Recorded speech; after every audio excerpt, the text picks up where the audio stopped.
السلام عليكم ورحمة الله تعالى وبركاته. مرحبا بكم بنات دونز نوفيل فيديو في القناة تاعنا. اليوم ان شاء الله رايحين نبداو سلسلة تحضيرات رمضان. كما على بالكم الشهر الفضيل قرب والكامل نحبوا نوجدوا له تحضيرات تاعي كل عام كيفاه تكون، ما نتقيدش بتحضيرات معينه. واش قدرت نوجد ما قدرتش، الشهر راهو طويل ويكفينا الوقت، يعني تقدروا توجدوا في كل وقت. انا حبيت نشارك معكم بعض الوصفات اللي كنت حضرتها للشهر الكريم. راح نبدا لكم بوصفه المخللات. كات سيزون هايل يطيب في 3 ايام، هايل بالبزاف. الوصفه هذه رايحين نحتاجوا فيها انواع تاع الخضر. مثلا انا هنا عندي فلفل الحار، عندي فلفل حلو، عندي الخيار، عندي البسباس والكرنب، عندي البروكلو والثوم، عندي الجزر والخردل. نتوما تقدروا تزيدوا اي نوع تاع الخضر اللي يصلح في الكات سيزون. شوفوا لهنا انا كنت يعني قصيتهم، واللي يتنقى نقيته، وكاين اللي قصيتهم كيما البروكلو قصيته وغسلتهم مليح مليح البنات. وكنت حطيت برمه تاع الماء سخون، لازم يسخن الماء اللي نستخدموه، لازم يكون سخون، مش يكون سخون عفوا، لازم يكون معقم. يعني رايحين نغليوه مليح، من بعد نخليوه يبرد ونحطوه على الكات سيزون. شوفوا لهنا البنات بديت نقطع في الخضره تاعي، نقص فيها. بديت بالخيار. الخيار يعني انا يعجبني بزاف فيه، كاين اللي ما يشتيش يديرو. كي تحليه وتلقيه فيه بزاف هذوك الحبوب تاعو، هذوك الالف تاعو تقدري تنحيهم.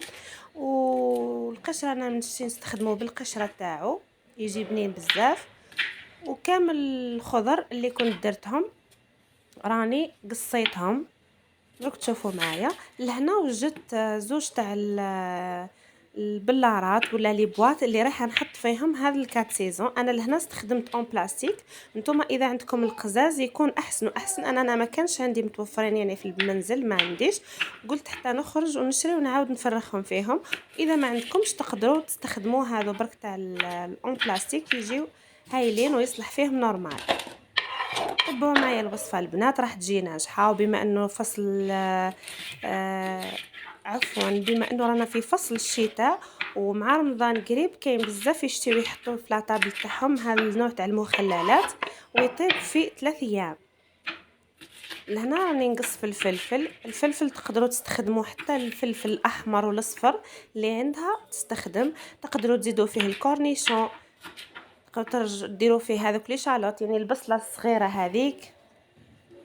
لهنا شوفوا الكرم البنات كنت غسلته، نحيت منه ورقات وغسلته وروليته ودرت لهم ديكيوردون هكا باش حتى هو ما يتحلش، وفي نفس الوقت راح يجي في وسط هذه المخللات يجي بنين بزاف.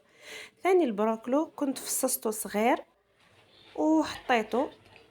لهنايا الخردل قصيته كيما لي فخيت طويل. انا نشتي نقص الخضره تاعي بحجم كبير والبسباس ثاني. نتوما تقدروا ديروا اي شكل تحبوه، تقدروا تقصوا بهذيك الكوب غاتو اللي يدير الاشكال. شوفوا لهنا البنات هذو هي الخضره تاعي كامل. نجيب حاجه كبيره ونخلطها كامل باه كي تجيو تجبدوا مثلا تحطوا في صحنه يكونوا مخلطين، ما نشتيش ندير طبقه بطبقه. بعد كي تجبدي نوع ونوع ما تجبديهش، انا هيك نحب نخلطهم. لهنا راني نقص عليها في الفصوص تاع الثوم، يعني قد ما كثرتوا الثوم والخل والملح راح ينجح معاكم هذا الكات سيزون. شوفوا البنات ساهل ماهل توجديه في وقفه يعني. لهنا رايحه نحط القطع هذوك تاع الكرم اللي كنت وجدتهم. كما راكم تشوفوا البنات راهو ساهل بزاف وناجح.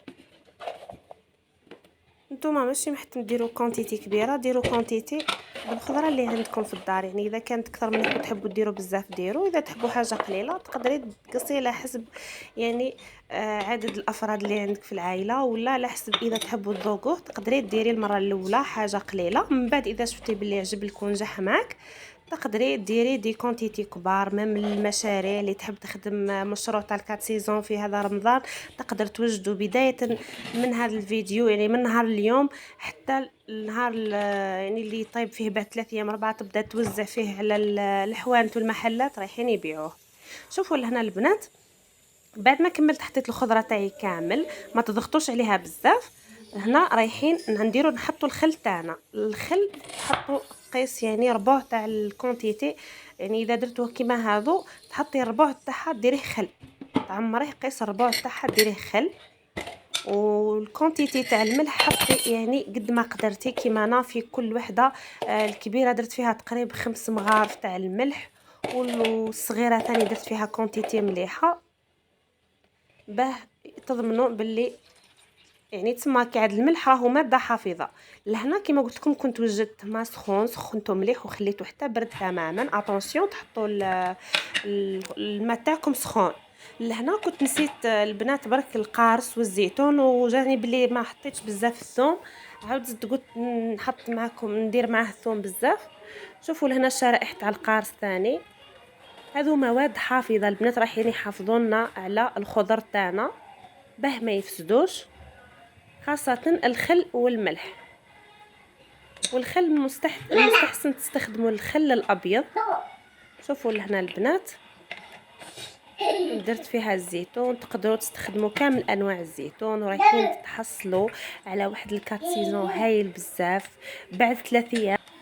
نتمنى تجربوا هذه الوصفه البنات وتحطوا لي في التعليقات بلي ناجحه معكم وعجبتكم. ان شاء الله يجي علينا رمضان بالصحه والهنا، ونتلاقاو في وصفات اخرى ان شاء الله.